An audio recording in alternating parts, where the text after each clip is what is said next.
અમદાવાદની કાળઝાળ બપોરમાં ઠાકોર હવેલીની ઊંચી દિવાલો અભેદ કિલ્લા જેવી લાગી રહી હતી. હવેલીની શાંતિમાં એક અજીબ તણાવ ભરેલો હતો, જે અનન્યાના શ્વાસને ભારે કરી રહ્યો હતો. તે રસોડાના ખૂણામાં ઊભી પરસેવે રેબઝેબ થઈને મહેમાનો માટે પકવાન બનાવી રહી હતી. તેની આંખોમાં થાકની સાથે વણકહ્યું દર્દ છુપાયેલું હતું, જેને આ ઘરમાં કોઈ સમજનારું ન હતું. ઠાકુર પરિવારની ભવ્યતા પાછળની ક્રૂર સચ્ચાઈ અનન્યા માટે એક દર્દનાક અને અનંત સંઘર્ષ બની ચૂકી હતી. તે ચૂપચાપ પોતાના નસીબને કોસતી રહેતી હતી.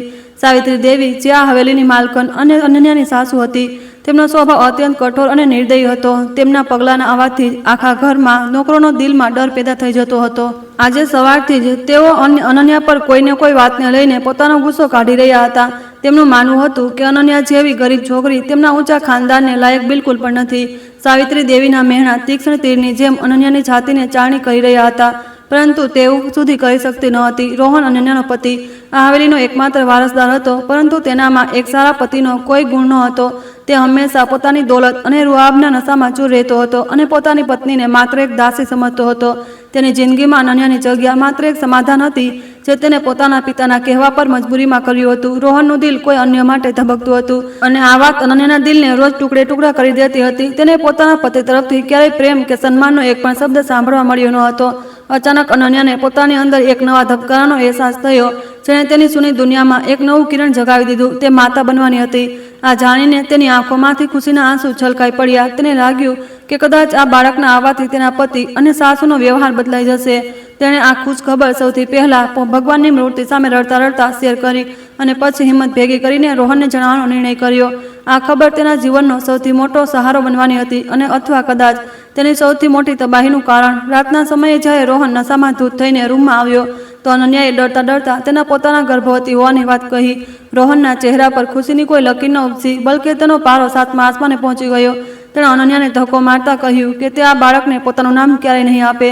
અનન્યા જમીન પર પડી ગઈ અને પોતાના પેટને બંને હાથથી પકડીને ધ્રુસકે ધ્રુસકે રડવા લાગી. રોહનની કઠોર વાતો તેના કાનમાં પીગળેલા શીશાની જેમ ગુંજી રહી હતી, જેને તેની બધી આશાઓને ચકનાચૂર કરી દીધી. બીજી સવારે આ ખબર જંગલની આગની જેમ આખી હવેલીમાં ફેલાઈ ગઈ અને સાવિત્રી દેવીના કાન સુધી પણ પહોંચી ગઈ. તેમણે તરત જ હવેલીના પારિવારિક પંડિતને બોલાવ્યા અને આવનાર બાળકની કુંડળી અને ભવિષ્ય વિશે પૂછ્યું. પંડિતે રોહનની પ્રેમિકા દ્વારા આપવામાં આવેલા લાલચમાં આવીને એક ખૂબ જ ઘમંડ અને જૂઠી વાર્તા સંભળાવી દીધી. તેણે કહ્યું કે આ બાળક ઠાકુર ખાનદાન માટે ખૂબ જ મોટો અપશુકન છે, અને તેના પેદા થતાં જ રોહનનો જીવ ભારે જોખમમાં મુકાઈ જશે. આ સાંભળતા સાવિત્રી દેવીનો ક્રોધ ભડકી ઉઠ્યો. સાવિત્રી દેવી આખા ઘરની સામે અનન્યાને વાળથી પકડીને ઢસડી અને તેને કુળનાશક અને મનહૂસ કહીને અપમાનિત કરી. અનન્યા હાથ જોડીને કરગરતી રહી. તેનું બાળક નિર્દોષ છે અને તે આવું કોઈ પાપ કરી શકે નહીં, પરંતુ દોલત અને અંધવિશ્વાસની આંધીમાં તેને ચીસો કોઈને પણ સંભળાઈ ન હતી.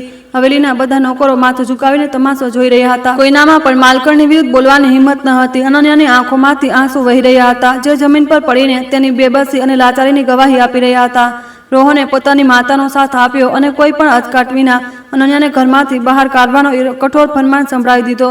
અનન્યાએ રોહનના પગ પકડી લીધા અને ભીખ માંગી કે ઓછામાં ઓછું આ અજન્મેલા બાળક પર દયા ખાય, પરંતુ રોહનનું દિલ પથ્થરનું બની ચૂક્યું હતું. તેણે અનન્યાને જોરથી લાત મારી. તેનાથી તે દૂર જઈને પડી. આસમાનમાં કાળા વાદળો ઘેરાવા લાગ્યા હતા અને હવાઓમાં ભયાનક તોફાનની આડસ સ્પષ્ટ અનુભવાઈ રહી હતી. એવું લાગી રહ્યું હતું જાણે પ્રકૃતિ પણ અનન્યા સાથે થઈ રહેલા અન્યાય પર આંસુ વહાવી રહી હોય. હવેલીના ભારે લોખંડના દરવાજા અનન્યાના મોં પર જોરથી બંધ કરી દેવામાં આવ્યા, અને તે રસ્તા પર એકલી રહી ગઈ. તેની પાસે ના તો પૈસા હતા, ના માથું છુપાવવાની કોઈ જગ્યા, અને ના તો શરીર પર કોઈ યોગ્ય કપડાં હતા. તે ભયાનક તોફાનમાં રસ્તાઓ પર ભટકવા લાગી, જ્યાં વરસાદના ટીપા તેના શરીરને સોયની જેમ ભોંકાઈ રહ્યા હતા. તેનું મન વારંવાર ખોટી જગ્યાએ વિચાર કરી રહ્યું હતું, પરંતુ તેના ગર્ભમાં ઉછળી રહેલા માસૂમના ધબકારા તેને રોકાવા માટે મજબૂર કરી રહ્યા હતા. તે પોતાના બાળક માટે જીવવા માંગતી હતી. અંધારી રાત અને મુશળધાર વરસાદની વચ્ચે અનન્યા અમદાવાદના સુમસામ રસ્તાઓ પર ખુલ્લા પગે ચાલતી જઈ રહી હતી. દરેક ડગલે તેને ઠોકર વાગી રહી હતી, પરંતુ તે પોતાના પેટને સુરક્ષિત રાખવાનો પૂરો પ્રયાસ કરી રહી હતી. તેની આંખોની સામે પોતાની ગરીબ માતા અને બીમાર પિતાનો ચહેરો વારંવાર આવી રહ્યો હતો, જેમની ખાતર તેણે આ લગ્ન કર્યા હતા. તે જાણતી હતી કે જો તે પાછી પોતાના પિયર ગઈ તો તેના પિતા આઘાત સહન નહીં કરી શકે અને તેમનો જીવ પણ જઈ શકે છે. તેથી તેણે અજાણ્યા રસ્તાઓ પર આગળ વધવાનો કઠોર નિર્ણય લીધો. સવારના પહેલા કિરણ સાથે વરસાદ તો થંભી ગયો, પરંતુ અનન્યાની જિંદગીનું તોફાન હજુ પણ પોતાની ચરમસીમા પર હતું. તે ભૂખ અને તરસથી બેહાલ થઈને એક જૂના મંદિરના પગથિયા પર પડી ગઈ અને લગભગ બેહોશ થઈ ગઈ. મંદિરમાં આવનારા ઘણા અમીર લોકોએ તેને જોઈ, પરંતુ કોઈએ પણ તેની મદદ કરવાની તસ્દી લીધી નહીં. સમાજની આ સંવેદનશીલતા અનન્યાના દિલને ઊંડા ઘા આપી રહી હતી, જે તેના શરીરને ઈજાઓ કરતા ક્યાંય વધુ દર્દનાક હતા. તેને લાગવા માંડ્યું હતું કે આ દુનિયામાં ઇન્સાનિયત પૂરી રીતે મરી ચૂકી છે. ત્યારે જ એક ઘરડી સ્ત્રી જે મંદિરની બહાર ફૂલ વેચીને ગુજરાન ચલાવતી હતી, અનન્યા પાસે આવી અને તેના માથા પર હાથ મૂક્યો. તે સ્ત્રીનું નામ જાનકી હતું. તેણે પોતાની અડધી ઉંમર ગરીબી અને સંઘર્ષમાં વિતાવી હતી. તેણે અનન્યાની હાલત જોઈને તેને થોડું પાણી પીવડાવ્યું અને પોતાના ભાગની સૂકી રોટલી ખાવા માટે આપી. જાનકીની આંખોમાં અનોખી કરુણા હતી, જેને અનન્યાએ પોતાની માતાની યાદ અપાવી દીધી અને તે રડવા લાગી. તે અજાણી સ્ત્રીનો આ નાનકડો સહારો અનન્યા માટે ભગવાને આપેલા કોઈ મોટા વરદાન અને સંજીવનીથી કમ ન હતો. જાનકી અનન્યાને પોતાની નાનકડી તૂટેલી ફૂટેલી ઝૂંપડીમાં આશરો આપ્યો, જે શહેરના એક ખૂબ જ ગંદા અને પછાત વિસ્તારમાં હતી. હવેલીના મખમલી બિસ્તર પર સુનારી અનન્યા હવે જમીન પર એક ફાટેલી ચટાઈ પર સૂઈ રહી હતી. પરંતુ અજીબ વાત એ હતી કે આ ઝૂંપડીમાં તેને હવેલીની તે ગુગડામણ ભરેલી દિવાલો કરતાં ક્યાંય વધુ સુકૂન મળી રહ્યું હતું. અહીં કોઈ તેને મહેણા મારવાવાળું કે તેની ગરીબીની મજાક ઉડાવવાળું ન હતું, બલકે માત્ર એક માતા જેવી મમતા હતી. અનન્યાએ નક્કી કર્યું કે તે આ બાળકને કોઈ પણ કિંમતે જન્મ આપશે. સમય વીતતો ગયો અને અનન્યાનું પેટ સાફ દેખાવા લાગ્યું હતું, જેના કારણે તેને બહાર કામ શોધવામાં ભારે મુશ્કેલી પડી રહી હતી. તેણે લોકોના ઘરોમાં કચરા પોતા કરવાનું કામ માંગ્યું, પરંતુ તેની હાલત જોઈને દરેક કોઈ તેને કામ આપવાની ના પાડી દેતું હતું. જાનકી આખો દિવસ ફૂલ વેચીને જે કંઈ પણ કમાતી એનાથી તે બંનેનું અને આવનાર બાળકનું ગુજરાન મહા મુશ્કેલીથી ચાલી રહ્યું હતું. અનન્યાને દરરોજ આ વાતનો પસ્તાવો થતો હતો કે તે જાનકી જેવી બેબસ સ્ત્રી પર ખૂબ જ મોટો બોજ બની ગઈ છે, પરંતુ તે મજબૂર હતી. બીજી તરફ ઠાકુર હવેલીમાં અનન્યાના ગયા પછી જાણે ખુશીઓનો માહોલ બની ગયો હતો અને રોહને તો પોતાની પ્રેમિકા નેહા સાથે લગ્ન કરી લીધા હતા. નેહા એક ચાલાક અને લાલચી છોકરી હતી, જેની નજર માત્ર અને માત્ર ઠાકુર પરિવારની અઢળક દોલત અને સંપત્તિ પર ટકેલી હતી. સાવિત્રી દેવીને લાગતું હતું કે નેહા તેમના પરિવાર માટે ભાગ્યશાળી સાબિત થશે અને તેમને એક સુંદર પૌત્ર આપશે. તેઓ પોતાની આ નવી વહુની દરેક ખ્વાહિશ પૂરી કરવામાં આંધળા થઈ ચૂક્યા હતા અને તેમને અનન્યાની જરા પણ યાદ આવતી ન હતી. પરંતુ નિયતિની રમત ખૂબ અજીબ હોય છે. જે આજે રાજા છે તે કાલે ભિખારી બની શકે છે. આ વાત ઠાકુર પરિવાર હજુ જાણતો ન હતો. નેહાએ ખૂબ જ ચતુરાઈથી ઘરના બધા નોકરોને પોતાની તરફ કરી લીધા અને હવેલીની તિજોરીની ચાવીઓ પણ મેળવી લીધી. તે દરરોજ નવા મોંઘા કપડાં અને દાગીના ખરીદતી, જ્યારે રોહનનો વેપાર દિવસે ને દિવસે સતત ભારે નુકસાન તરફ ઝડપથી વધી રહ્યો હતો. કર્મનું ફળ ખૂબ જલ્દી તેમની સામે આવવાનું હતું, પરંતુ તેમના અહંકારે તેમની આંખો પર ખૂબ જ જાડી પટ્ટી બાંધી રાખી હતી. અનન્યા હવે પોતાની ગર્ભાવસ્થાના અંતિમ મહિનાઓમાં પ્રવેશી ચૂકી હતી અને તેના શરીરમાં દર્દ ઘણું વધી ગયું હતું. જાનકી આખી રાત જાગીને તેના પગ દબાવતી અને તેને હિંમત આપતી કે બહુ જલ્દી તેના જીવનમાં એક નવી સવાર આવવાની છે. અનન્યા અવારનવાર રાતના અંધારામાં પોતાના પેટ પર હાથ ફેરવતા પોતાના બાળક સાથે વાતો કરતી અને તેને દુનિયાની બધી ખુશીઓ આપવાનો વાયદો કરતી. તે જાણતી હતી કે તેની પાસે દોલત નથી, પરંતુ તે પોતાના બાળકને સાચા સંસ્કાર અને બેઇંતહા પ્રેમ આપવા માટે પૂરી રીતે દ્રઢ સંકલ્પિત હતી. તે આ એક સાંજે જ્યારે જાનકી ફૂલ વેચીને ઘરે પાછી ફરી રહી હતી, તો તેને એક તેજ રફતાર ગાડીએ જોરદાર ટક્કર મારી દીધી. અનન્યાને જ્યારે આ ખબર પડી તો તે બેબાકડી થઈને રસ્તા તરફ ભાગી, જ્યાં જાનકી લોહી લુહાણ હાલતમાં જમીન પર પડેલી હતી. અનન્યાએ રડતા રડતા વટે માર્ગુ પાસે મદદની ભીખ માંગી, પરંતુ હોસ્પિટલ પહોંચતા પહેલા જાનકી હંમેશા માટે દમ તોડી દીધો. અનન્યાની દુનિયા એકવાર ફરીથી ઉજળી ગઈ હતી અને હવે આ જાલિમ દુનિયામાં તેનો અને તેના આવનારા બાળકનો કોઈ સહારો બચ્યો ન હતો. જાનકીના મૃત્યુએ અનન્યાને અંદર સુધી તોડી નાખી હતી, પરંતુ હવે તેની પાસે શોક મનાવવાનો પણ સમય ન હતો. તેણે જાનકીના અંતિમ સંસ્કાર કરવાના હતા, જેના માટે તેણે પોતાના કાનની સોનાની બુટ્ટીઓ વેચી દીધી, જે તેની માતાની આખરી નિશાની હતી. ચિતાની આગ સામે ઉભેલી અનન્યાએ કસમ ખાધી કે તે આ ક્રૂર સમાજની સામે ક્યારેય હાર માનશે નહીં અને પોતાના બાળકની રક્ષા કરશે. તેણે જાનકીની રાખને નદીમાં વિસર્જિત કરી અને એક નવી શરૂઆત માટે પોતાના આંસુઓને લૂછીને પોતાને પૂરી રીતે મજબૂર કરી લીધી. હવે અનન્યાએ જાતે જ મંદિરની બહાર ફૂલ વેચવાનો નિર્ણય લીધો, જેથી તે પોતાના માટે બે વખતની રોટલીનો ઇંતજામ કરી શકે. ધોમધકતી બપોર અને કડકડતી ઠંડીમાં તે પોતાનું મોટું પેટ લઈને ત્યાં બેસતી અને ભગવાનના ભક્તોને તાજા ફૂલ વેચતી. ઘણા લોકો તેની દયનીય હાલત પર તરસ ખાઈને તેને થોડા વધારે પૈસા આપી દેતા હતા, જેને તે પોતાના બાળકના જન્મ માટે બચાવીને રાખતી હતી. સમાજની ગંદી અને હવસ ભરેલી નજરો અવારનવાર તેનો પીછો કરતી હતી, પરંતુ તેની આંખોની પવિત્ર આગ તેમને હંમેશા દૂર રહેવા પર મજબૂર કરી દેતી હતી. બીજી બાજુ ઠાકુર હવેલીમાં પરેશાનીઓ હવે ધીમે ધીમે પોતાનું ભયંકર રૂપ દેખાડવા લાગી હતી અને રોહનનો કારોબાર પૂરી રીતે ઠપ થઈ ગયો હતો. નેહાનો ફિજૂલ ખર્ચ અને તેની વધતી જતી માંગણીઓ રોહનને અંદરને અંદર પૂરી રીતે ખોખલો કરી રહી હતી, જેનાથી ઘરમાં રોજ કંકાસ શરૂ થઈ ગયો. સાવિત્રી દેવીને હવે પોતાની નવી વહુનો અસલી અને લાલચી ચહેરો સાફ સાફ દેખાવા લાગ્યો હતો, પરંતુ હવે ઘણું મોડું થઈ ચૂક્યું હતું. હવેલીની તે જૂની શાંતિ હવે ચીસાચીસ, બુમરાણ અને ભયાનક ઝઘડાઓમાં પૂરી રીતે તબદીલ થઈ ચૂકી હતી, જે તેમના પતનનો સ્પષ્ટ સંકેત હતો. એક દિવસ રોહનને ખબર પડી કે નેહાએ દગાથી હવેલીના બધા કાગળો પોતાના નામે કરાવી લીધા છે અને તે તેને છોડીને જઈ રહી છે. જ્યારે રોહને તેને રોકવાનો પ્રયાસ કર્યો તો નેહાના ગુંડાઓએ રોહનને એટલી ખરાબ રીતે માર્યો કે તે અગમોઆ થઈને જમીન પર પડી ગયો. સાવિત્રી દેવી આ બધું જોઈને છાતી ફૂટી ફૂટીને રડવા લાગ્યા, પરંતુ તેમની મદદ કરવા માટે કોઈ પણ આગળ ન આવ્યું, કારણ કે તેમણે ક્યારેય કોઈનું ભલું ન કર્યું હતું. તેમના મોટા અભિમાનનો મહેલ પત્તાની મહેલની જેમ ધરાશાયી થઈને પૂરી રીતે જમીન પર પડી ગયો હતો. તેમના કર્મનું ચક્ર હજુ પણ પૂરી રીતે શાંત થયું ન હતું અને ઠાકોર પરિવારના કષ્ટો દિવસ પ્રતિ દિવસ સતત વધતા જઈ રહ્યા હતા. રોહનની ઈજાઓ એટલી ગંભીર હતી કે તેને તાત્કાલિક હોસ્પિટલમાં દાખલ કરવો પડ્યો, પરંતુ ઈલાજ માટે તેમની પાસે હવે એક ફૂટી કોડી પણ બચી ન હતી. સાવિત્રી દેવી જે ક્યારેય સોના ચાંદીના વાસણોમાં જમતા હતા, હવે હોસ્પિટલની બહાર જમીન પર બેસીને લોકો પાસે પૈસાની ભીખ માંગવા પર મજબૂર થઈ ગયા હતા.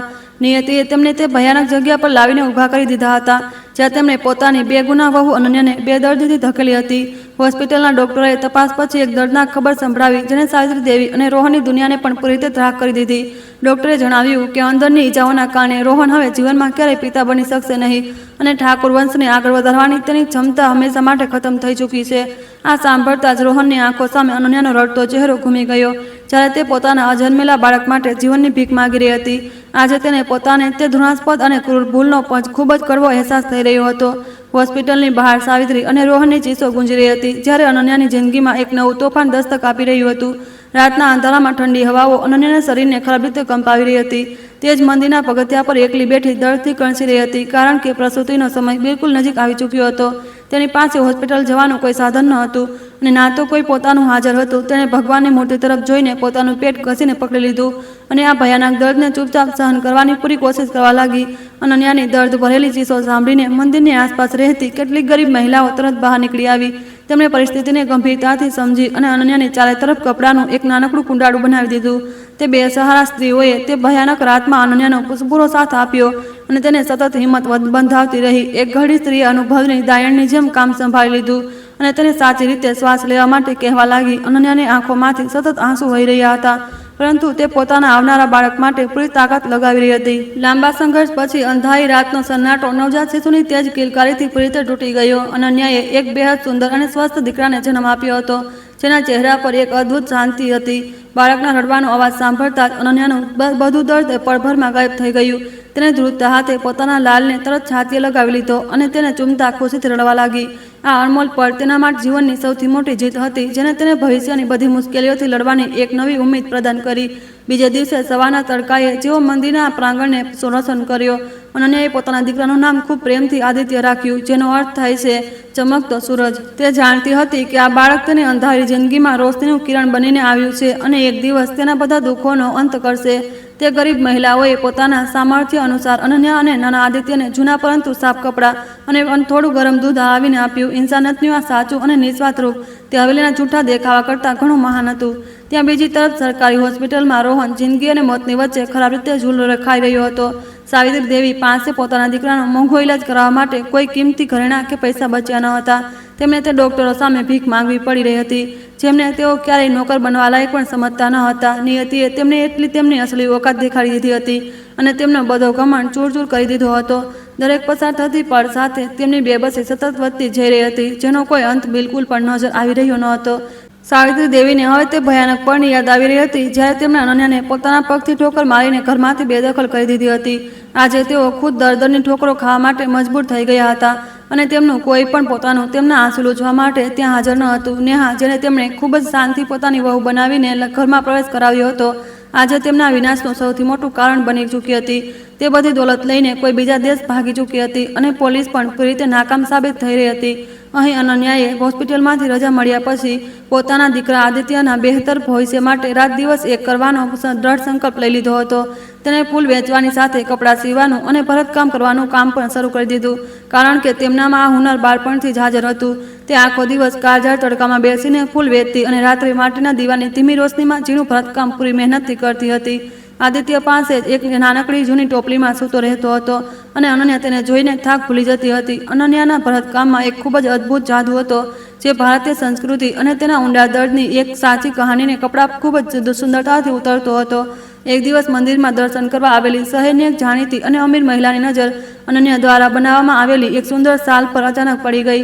તે મહિલાએ તે શાલની બારીકી અને સુંદરતા જોઈને પૂરી રીતે આશ્ચર્યચકિત રહી ગઈ અને તેણે તરત જ અનન્યા પાસેથી તેને ભારે કિંમતે ખરીદી લીધી. આ અનન્યાની પહેલી મોટી કમાણી હતી, જેણે તેને સફળતાનો રસ્તો દેખાડી દીધો હતો. એ અમીર મહિલાએ અનન્યાને પોતાના મિત્રો અને પરિવાર માટે પણ ઘણી નવી શાલ અને સાડીઓ તૈયાર કરવાનો મોટો ઓર્ડર આપી દીધો.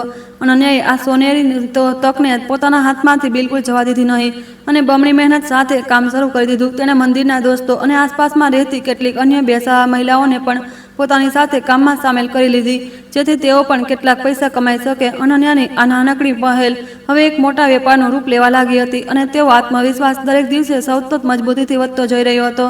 બીજી બાજુ રોહનને હોસ્પિટલમાંથી રજા મળી તો તે ઘોડીના સહારે ચાલવા પણ મજબૂત થઈ ચૂક્યો હતો. તેની શારીરિક ઇજાઓ અમુક અંશે ઠીક થઈ ગઈ હતી, પરંતુ દિલ પર લાગેલા ઊંડા ઘા ક્યારેય રૂઝાવાના ન હતા. જ્યારે સાવિત્રી દેવી અને રોહન જૂની હવેલી પાસે પહોંચ્યા તો જોયું કે દરવાજા પર બેંકનું મોટું તાળું લાગેલું છે. તેમનું બધું આલિશાન સામ્રાજ્ય હવે પૂરી રીતે ખતમ થઈ ચૂક્યું હતું અને તેઓ રસ્તાના સામાન્ય ભિખારીઓ કરતાં પણ વધુ બદતર હાલતમાં આવી ચૂક્યા હતા. ભૂખ અને તરસથી તરફ પડતા સાવિત્રી દેવી અને રોહનને શહેરની એ જ ગંદી અને બદબૂદાર વસ્તીમાં શરણ લેવી પડી, જ્યાં તેમણે ક્યારેક અનન્યાએ ધકેલી હતી. તેમણે એક નાનકડી તૂટેલી ફૂટેલી ઝૂંપડી ભાડે મળી, જેની છત પરથી વરસાદનું પાણી ટપકતું હતું અને જ્યાં આખી રાત મચ્છરોનો આતંક રહેતો હતો. જે સાવિત્રી દેવી ક્યારેક મખમલના ગાદલા પર સૂતા હતા, આજે તેમને જમીનની કઠોર અને ઠંડી સપાટી પર સૂવા માટે મજબૂર થવું પડી રહ્યું હતું. તેમના ઘમંડની દિવાલો ધૂળમાં મળી ચૂકી હતી અને તેમને ભૂલનો ભારે પસ્તાવો હતો. પોતાની આ ભયાનક દુર્દશામાંથી મુક્તિ પામવાની આશામાં સાવિત્રી દેવી એક દિવસ શહેરના પ્રસિદ્ધ અને સિદ્ધ મહાત્મા આશ્રમમાં રડતા રડતા પહોંચ્યા. તેમણે મહાત્માના ચરણોમાં પડીને પોતાના બધા પાપોનો સ્વીકાર કર્યો અને પોતાના બરબાદ થઈ ચૂકેલા પરિવાર માટે દયાની ભીખ માંગી.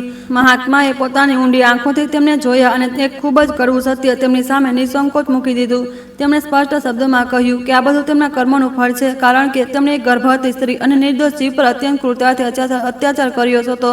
મહાત્માની વાતો સાંભળીને સાવિત્રી દેવી ધ્રુસકે રડવા લાગ્યા અને પૂછવા લાગ્યા કે શું આ શ્રાપથી બચવાનો કોઈ માર્ગ નથી.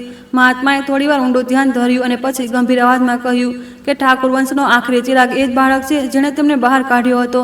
તેમણે જણાવ્યું કે રોહન હવે ક્યારેય પિતા બની શકતો નથી અને તેમના વંશને આગળ વધારવા માત્ર એ જ બાળક છે જે અનન્યા પાસે છે. જ્યાં સુધી તે આ બાળક પરિવારને માફ નહીં કરે ત્યાં સુધી તેમના પરથી આ ગરીબીનો ઓછાયો દૂર નહીં થાય. સમયની સાથે અનન્યાનું નાનકડું ભરતકામનું કામ હવે એક મોટા કારખાનામાં પૂરી રીતે તબદીલ થઈ ચૂક્યું હતું, જ્યાં સેંકડો ગરીબ મહિલાઓને રોજગાર મળતો હતો. આદિત્ય હવે મોટો થઈ રહ્યો હતો અને તેનું મધુર સ્મિત આખા કારખાનામાં એક સકારાત્મક ઉર્જા અને ખુશી ભરી દેતું હતું.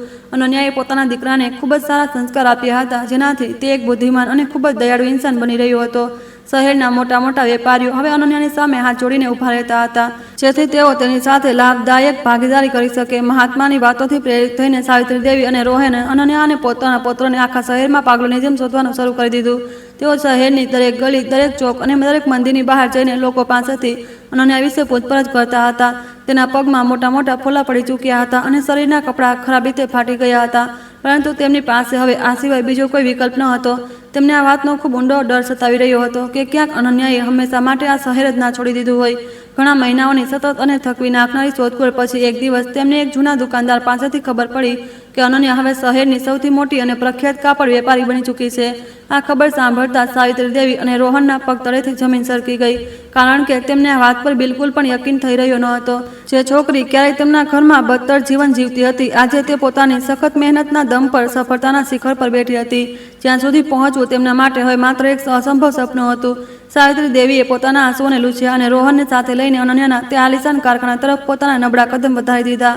તેમના મનમાં શરમ અને પસ્તાવાનો એક ખૂબ મોટો સમુદ્ર સતત તુફાન મારી રહ્યો હતો, જે તેમને અંદરને અંદર પૂરી રીતે ખોખલો કરી રહ્યો હતો. તેઓ જાણતા હતા કે અનન્યાનો સામનો કરવો તેમના માટે પોતાની મોતને બોલાવવાથી પણ વધુ ભયાવહ અને મુશ્કેલ કામ હશે, પરંતુ પોતાના વંશને બચાવવાની આખરી આશાએ તેમને અનન્યાના દ્વારે જવા માટે પૂરી રીતે વિવશ કરી દીધા હતા. કારખાનાના મોટા અને ભવ્ય લોખંડના દરવાજા સામે ઊભા રહીને બંનેને પોતાના તે જૂના દિવસો સાપ યાદ આવવા લાગ્યા, જ્યારે તેમણે અનન્યાને ઘરમાંથી કાઢી મૂકી હતી. આજે સમયનું પૈડું પૂરી રીતે ઘૂમી ચૂક્યું હતું અને કિસ્મતે તેમને બરાબર એ જ ભિખારીની જગ્યા પર લાવીને ઊભા કરી દીધા હતા, જ્યાં ક્યારે અનન્યા બેબસીથી ઊભી હતી. ભગવાનનો ન્યાય બિલકુલ સાચો અને અટલ સાબિત થયો હતો, જેણે તેમના બધા અહંકારને માટીમાં મેળવી દીધા હતા. તેઓ ધ્રુજતા હાથે દરવાજાને ખોલવાની હિંમત જુટાવી રહ્યા હતા, જેની પાછળ તેમનું ભવિષ્ય છુપાયેલું હતું. તેઓ બંને ડરેલા કદમોથી કારખાનાની અંદર દાખલ થયા. ત્યાં કામ કરતી સેંકડો મહિલાઓએ તે ફાટેલા હાલ લોકોને ખૂબ અજીબ નજરોથી જોયા કારખાનાનું વિશાળ વાતાવરણ ઠાકુર પરિવારની જૂની હવેલી કરતાં પણ અનેક ગણું વધુ ભવ્ય અને પ્રભાવશાળી દેખાઈ રહ્યું હતું. દિવાલો પર ભારતીય સંસ્કૃતિને દર્શાવતી સુંદર કલાકૃતિઓ બનેલી હતી, જે અનન્યાની અસીમ પ્રતિભા અને મહેનતની સાચી ગવાહી આપી રહી હતી. રોહનને પોતાની તે મૂર્ખતા પર ઊંડો પસ્તાવો થઈ રહ્યો હતો કે તેણે એક અસલી હીરાને પથ્થર સમજીને મોટી બેદર્દીથી ઠુકરાવી દીધો હતો. ત્યારે તેમની નજર કારખાનાના સૌથી અંતમાં સ્થિત એક કાચની મોટી અને શાનદાર કેબિન પર પડી, જ્યાં અનન્યા એક ખુરશી પર બેહદ આત્મવિશ્વાસ સાથે બેઠેલી હતી. તે હવે તે નબળી અને ડરેલી છોકરી બિલકુલ પણ લાગી રહી ન હતી, બલ્કિ એક ખૂબ જ શક્તિશાળી અને પ્રતિષ્ઠિત મહિલાના રૂપમાં આવી દુનિયા સામે ચમકી રહી હતી. તેના ચહેરા પર એક અદ્ભુત શાંતિ અને અપાર સફળતાનું તેજ હતું, જે કોઈ પણ ઇન્સાનને પોતાની તરફ આસાનીથી આકર્ષિત કરી શકતું હતું.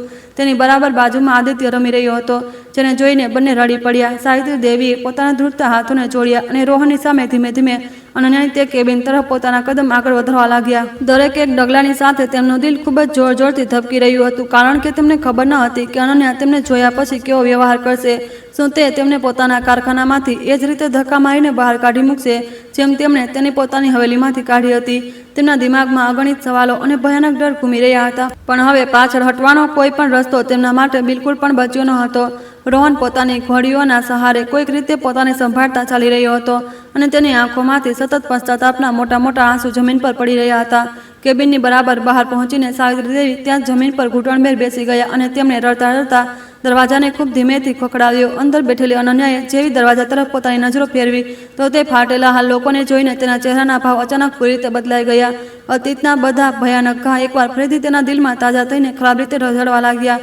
અનન્યાની આંખો સામે તે ભયાનક રાતનું આખું દ્રશ્ય એકવાર ફરીથી કોઈ ડરામણી ફિલ્મની જેમ ઘૂમવા લાગ્યું. તેને યાદ આવ્યું કે કેવી રીતે આ બંનેએ તેને એક જાનવર કરતાં પણ બદતર સમજીને એક મુશળધાર વરસાદ અને ભયંકર તોફાનના ઘરમાંથી બહાર કાઢી મૂકી હતી. તેની માસૂમ ચીસો, પેટમાં ઉછળી રહેલા બાળકની દુહાઈની આ કઠોર લોકો પર કોઈ અસર થઈ ન હતી. આજે એ જ લોકો ફાટેલા જૂના કપડામાં તેની સામે જમીન પર ઘૂંટણભેર બેઠેલા હતા અને પોતાના જીવનની ભીખ માગી રહ્યા હતા. સાવિત્રી દેવીએ પોતાના આંસુઓથી ભીંજાયેલા ચહેરાને ઉપર ઉઠાવ્યો અને ધ્રુજતા ભારે અવાજમાં અનન્યા પાસે પોતાના પાપોની માફી માંગવા લાગ્યા. તેમણે કહ્યું કે તેમના અહંકાર અને દોલતના નશાએ તેમને પૂરી રીતે આંધળા કરી દીધા હતા, જેના કારણે તેઓ એક હીરાની ઓળખ કરી શક્યા નહીં. રોહન પણ પોતાની ઘોડીઓના સહારે ત્યાં જમીન પર બેસી ગયો અને પોતાના બંને હાથ જોડીને ધ્રુજકે ધ્રુજકે રડવા લાગ્યો. તે સતત કહી રહ્યો હતો કે ભગવાને તેને ક્રૂરતા અને બેમાનીની ખૂબ જ ભયાનક અને દર્દનાક સજા આપી છે. અનન્યા ચૂપચાપ પોતાની ખુરશી પર બેઠી રહી અને તેના ચહેરા પર કોઈ પણ પ્રકારના ભાવોને વાંચવું લગભગ નામુમકિન થઈ રહ્યું હતું. તેની શાંત આંખોમાં એક ઊંડો સમુદ્ર છુપાયેલો હતો, જેને અગણિત તોફાનોને ચૂપચાપ સહન કર્યા હતા, અને હવે તે પૂરી રીતે શાંત થઈ ચૂક્યો હતો. તેણે પોતાના ટેબલ પર રાખેલો પાણીનો પ્યાલો ઉઠાવ્યો અને એક ઘૂંટડો પીને તે બંને તરફ ખૂબ જ ધ્યાનથી જોયું. જે લોકો ક્યારેય પોતાના ભગવાન સમજતા હતા, આજે તેમની હાલત રસ્તાના કોઈ લાવારીસ અને બીમાર કૂતરા કરતાં પણ વધુ બદતર દેખાઈ રહી હતી. પાંચ જ રમી રહેલો નાનકડો આદિત્ય અચાનક દોડતો દોડતો પોતાની માતા પાસે આવ્યો અને તે બંને અજાણ્યાઓને આશ્ચર્યથી જોવા લાગ્યો. તેની મોટી મોટી માસૂમ આંખોમાં કોઈ નફરત ન હતી, બલકે માત્ર એક બાળકની સ્વાભાવિક જિજ્ઞાસા અને થોડી કરુણા ઝળકી રહી હતી. સાવિત્રી દેવીએ જેવો પોતાના પોતાના ચહેરાને જોયો, તેમની છાતીમાં એક ખૂબ મોટું દર્દ અને પસ્તાવાનો જ્વાળામુખી ખરાબ રીતે ફાટી પડ્યો. આ એ જ લોહી હતું જેને તેમણે પેદા થતાં પહેલાં જ મનહૂસ અને કુળનાશક બતાવીને હંમેશા માટે ખતમ કરવાનો આદેશ આપ્યો હતો. રોહને ધ્રુજતા હાથોથી આદિત્યને અડવાનો પ્રયાસ કર્યો, પરંતુ અનન્યાએ તરત પોતાના દીકરાને પાછળ ખેંચીને પોતાના ગળે લગાવી લીધો. અનન્યાની આંખોમાં એક સિંહણ જેવી ભયાનક ચમક આવી ગઈ હતી, જે પોતાના બાળકની રક્ષા માટે કોઈ પણ હદ સુધી જઈ શકે છે. તેણે અત્યંત કઠોર અને ઠંડા અવાજમાં કહ્યું કે આ બાળક પર હવે માત્ર તેનો અધિકાર છે અને કોઈ પણ તેની નજીક આવવાની હિંમત કરી શકતું નથી. આ સાંભળીને રોહનનું દિલ ખરાબ રીતે તૂટી ગયું હતું અને તે જમીન પર પોતાનું માથું પટકવા લાગ્યો. અનન્યાએ તેમને યાદ અપાવ્યું કે જ્યારે તે રસ્તા પર ભૂખ અને તરસથી તડફડી રહી હતી, ત્યારે આ બંનેએ તેના વિશે એક પણ વાર વિચાર્યું ન હતું. તેને જાનકી માના તે દર્દનાક મૃત્યુનો ઉલ્લેખ કર્યો, જેમને માત્ર એટલા માટે મરવું પડ્યું કારણ કે તેમની પાસે ઈલાજ માટે પૈસા ન હતા. અનન્યાના દરેક શબ્દમાં એવું તીખું દર્દ હતું, જે સાવિત્રી દેવી અને રોહનની આત્માને છલની પૂરી રીતે લોહી લુહાણ કરી રહ્યું હતું. તેમનો બધો ઘમંડ અને જૂઠી શાન હવે અનન્યાના કદમોમાં ધૂળની જેમ વિખરાયેલી પડી હતી. સાવિત્રી દેવીએ અનન્યાના પગ પકડી લીધા અને કહ્યું કે તેઓ જાણે છે કે તેમના પાપોની કોઈ માફી આ જન્મમાં તો બિલકુલ પણ મળી શકે નહીં, પરંતુ તેમને મહાત્માની તે વાત જણાવી કે રોહન હવે ક્યારે પિતા બની શકતો નથી અને ઠાકુર વંશને બચાવવાની આખરી આશા માત્ર આદિત્ય છે. આ સાંભળીને અનન્યાના ચહેરા પર એક વ્યંગ્યાત્મક મુસ્કાન આવી ગઈ, કારણ કે જે વંશના નામે તેને જલીલ કરવામાં આવી હતી, આજે એ જ વંશ તેના પગમાં પડ્યો હતો. કર્મોનો આ હિસાબ કિતાબ કેટલો સચોટ અને ભયાનક હોય છે, આજે સાબિત થઈ ગયું. અનન્યાએ ખૂબ જ સ્પષ્ટ શબ્દોમાં કહ્યું કે તે પોતાના દીકરાને ક્યારેય પણ તે ઠાકુર પરિવારના ઝેરીલા ઓછાયામાં જવા દેશે નહીં. તેણે કહ્યું કે દોલત અને રુતબાની ચાહતે તેમને એટલા આંધળા કરી દીધા હતા કે તેઓ ઇન્સાનિયતનો સૌથી બુનિયાદી પાઠ પણ પૂરી રીતે ભૂલી ચૂક્યા હતા. અનન્યા નહોતી ઈચ્છતી કે તેનો દીકરો એવા લોકો વચ્ચે મોટો થાય જે રિશ્તાઓ માત્ર પૈસાના ત્રાજવે તોલવાનું જાણે છે. તેણે પોતાના દીકરાને જે સંસ્કાર આપ્યા છે તે જૂની હવેલીની ખોખરી દિવાલોથી ઘણા ઊંચા અને મહાન છે. રોહને પોતાની ભૂલોનો સ્વીકાર કરતા અનન્યાને કહ્યું કે નેહાએ તેમની સાથે જે પણ કર્યું તે તેમના જ ખરાબ કર્મોનું સીધું પરિણામ હતું. તેણે જણાવ્યું કે કેવી રીતે નેહાએ તેમની બધી દોલત છીનવીને તેમના રસ્તા પર લાવારીસ છોડી દીધા અને પોલીસ પણ તેમની કોઈ મદદ કરી શકી નહીં. અનન્યા આ બધું સાંભળીને બિલકુલ પણ હેરાન થઈ નહીં, કારણ કે તે જાણતી હતી કે જે લોકો બીજાઓ માટે કાંટા વાવે છે તેમને ક્યારેય ફૂલ મળી શકતા નથી. પરંતુ રોહનની વાતો સાંભળીને તેને સમાજની તે ક્રૂર સચ્ચાઈનો એકવાર ફરી અહેસાસ થઈ ગયો. અનન્યાના કારખાનાની અન્ય મહિલાઓ કર્મચારીઓ પણ હવે તે કાચની કેબિનની બહાર જમા થઈ ગઈ હતી અને આ પૂરા દ્રશ્યને ખૂબ જ ધ્યાનથી જોઈ રહી હતી. તેઓ બધી અનન્યાના સંઘર્ષના દિવસોને ખૂબ સારી રીતે જાણતી હતી અને તેમને આ વાતની પૂરી ખબર હતી કે કેવી રીતે આ પરિવારે તેને બરબાદ કરી હતી. કોઈ પણ મહિલાની આંખોમાં તે બંને માટે કોઈ પણ સહાનુભૂતિ ન હતી, કારણ કે તેમને એક નિર્દોષ અને ગર્ભવતી સ્ત્રી સાથે જે કર્યું હતું તે શેતાનના કામ કરતાં પણ વધુ ભયાનક અને અમાનવીય હતું. અનન્યાએ પોતાની ખુરશી પરથી ઉઠીને એક ઊંડો શ્વાસ લીધો અને પછી બારીમાંથી બહાર આસમાન તરફ જોતા પોતાના અતીતની તે કડવી યાદોને મહેસૂસ કરી. તેણે સાવિત્રી દેવીને કહ્યું કે તેમનાથી હવે કોઈ નફરત કરતી નથી, કારણ કે નફરત કરવા માટે પણ દિલમાં તે લોકો માટે કોઈ જગ્યા હોવી જોઈએ. તેના દિલમાં પરિવાર માટે ના તો કોઈ પ્રેમ બચ્યો હતો અને ના તો કોઈ કડવાશ, બલકે પૂરી રીતે એક ઊંડી શૂન્યતા હતી. તેણે પોતાને આ દુનિયાવી અને જૂઠા રિશ્તાઓથી ઘણા સમય પહેલા જ આઝાદ કરી લીધી હતી. સાવિત્રી દેવીએ રડતા રડતા કહ્યું કે તેઓ પોતાની બચેલી જિંદગી અનન્યા અને આદિત્યના પગની દાસી બનીને ગુજારવા માટે પૂરી રીતે તૈયાર છે. તેઓ બસ એટલું ઈચ્છે છે કે આદિત્ય તેમના પરિવારનું નામ આગળ વધારે અને મર્યા પછી તેમને મોક્ષની પ્રાપ્તિ થઈ શકે. અનન્યાએ તેમની વાત પર ખૂબ જોરથી હસવું આવી ગયું, કારણ કે તેઓ હજુ પણ માત્ર પોતાના સ્વાર્થ અને પોતાના વંશની જૂઠી શાન વિશે વિચારી રહ્યા હતા. તેમને હજુ પણ પોતાની ભૂલનો આ સાચો પશ્ચાતાપ ન હતો, બલકે પોતાની આવનારી પેઢીની ચિંતા હતી. અનન્યાએ ખૂબ જ શાંતિની સાથે તેમને સમજાવ્યું કે મોક્ષ કોઈના લોહીથી નહીં, બલકે પોતાના જીવનમાં કરવામાં આવેલા સારા કર્મો અને સાચી ભાવનાથી મળે છે. તેણે કહ્યું કે જો તેઓ ખરેખર પોતાના પાપોનું પ્રાયશ્ચિત કરવા માગે છે તો તેમણે સમાજના તે ગરીબ અને બેસહારા લોકોની સેવા કરવી જોઈએ જેમણે તેમને હંમેશા સતાવ્યા છે. તેમના આંસુઓથી તેમના દ્વારા કરવામાં આવેલા તે ભયાનક અપરાધ ક્યારેય પણ ધોવાઈ શકતા નથી, જ્યાં સુધી કે તેઓ પોતાની અંદરના તે લાલચી અને અહંકારી ઇન્સાનને પૂરી રીતે સળગાવીને રાખ કરી દેતા નથી. રોહને અનન્યાની વાતોને ખૂબ જ ઊંડાણથી સાંભળી અને તેને પહેલીવાર આ અહેસાસ થયો કે અનન્યા માત્ર એક સફળ વેપારી જ નહીં, બલકે એક મહાન ઇન્સાન પણ છે. તે સમજી ગયો કે જે સ્ત્રીએ તેણે ક્યારેય પોતાની પગની ધૂળ બરાબર સમજી હતી, આજે તે જ્ઞાન અને આધ્યાત્મના તે શિખર પર ઊભી હતી જ્યાં પહોંચવું તેના માટે નામુમકિન હતું. રોહને પોતાની ઘોડીઓ ઉઠાવી અને અનન્યા સામે માથું ઝુકાવીને એક ખૂબ જ સાચો અને ઈમાનદાર વાયદો કર્યો કે તે પોતાની બાકીની જિંદગી માત્ર બીજાઓની ભલાઈ માટે જીવશે. અનન્યાએ પોતાના ગાર્ડને બોલાવીને તે બંનેને કારખાનાની બહાર બનેલી અતિથિ શાળામાં લઈ જવાનો સાફ અને સ્પષ્ટ આદેશ આપી દીધો. તેણે કહ્યું કે તે તેમને ભૂખ્યા અને લાવારીસ મરવા માટે રસ્તા પર છોડી શકતી નથી, કારણ કે આ તેની પરવરિશ અને તેના નૈતિક સિદ્ધાંતોની બિલકુલ વિરુદ્ધ હશે. પરંતુ તેણે એ સ્પષ્ટ કરી દીધું કે તેઓ બંને ક્યારેય પણ તેના અથવા તેના દીકરાના વ્યક્તિગત જીવનમાં દખલ દેવાની જરા પણ કોશિશ કરશે નહીં. અનન્યાએ તેમને માત્ર એક ઇન્સાનના નાતે આશરો આપ્યો હતો, કોઈ રિશ્તેદાર અથવા પરિવારના સભ્યોના રૂમમાં નહીં. સાવિત્રી દેવી અને રોહનને જ્યારે તે અતિથિ શાળામાં લાવવામાં આવ્યા તો તેમને ત્યાં સાદું પરંતુ ખૂબ જ ગરમ અને સ્વાદિષ્ટ ભોજન પીરસવામાં આવ્યું. આટલા મહિનાઓ પછી પેટ ભરીને અને સારું જમવાનું જોઈને બંને ધ્રુસકે રડવા લાગ્યા અને તેમને પોતાની તે જૂની જિંદગીની યાદ આવી ગઈ જ્યારે તેઓ 56 ભોગ ખાતા હતા. તેમણે જમ્યા પહેલા ભગવાનનો આભાર માન્યો અને અનન્યાની લાંબી ઉંમર અને સલામતી માટે ઘણી બધી દિલથી દુઆઓમાં પણ માંગી. આજે તેમને રોટલીના એક એક કોળિયાની અસલી કિંમત સમજમાં આવી રહી હતી, જેને તેઓ પહેલા રોજ બરબાદ કરી દેતા હતા. રાતના સમયે જ્યારે કારખાનાનું બધું કામ પૂરું થઈ ગયું તો અનન્યા પોતાના દીકરા આદિત્યને લઈને પોતાના ઘર તરફ ધીમે ધીમે આગળ વધી રહી હતી. તેના મનમાં આજે એક અજીબસી શાંતિ હતી, કારણ કે તેણે પોતાના અતીતના ભૂતોનો સામનો ખૂબ જ બહાદુરી અને પૂરા આત્મવિશ્વાસ સાથે કર્યો હતો. તેણે તે લોકોને માફ કર્યા ન હતા, પરંતુ તેણે તેમને સજા આપવાની પણ કોઈ કોશિશ ન કરી હતી, જે તેને એક ખૂબ જ અલગ અને મહાન ઇન્સાન બનાવે છે. અનન્યાનું માનવું હતું કે સૌથી મોટો ન્યાય ભગવાન અને સમયનો જ હોય છે.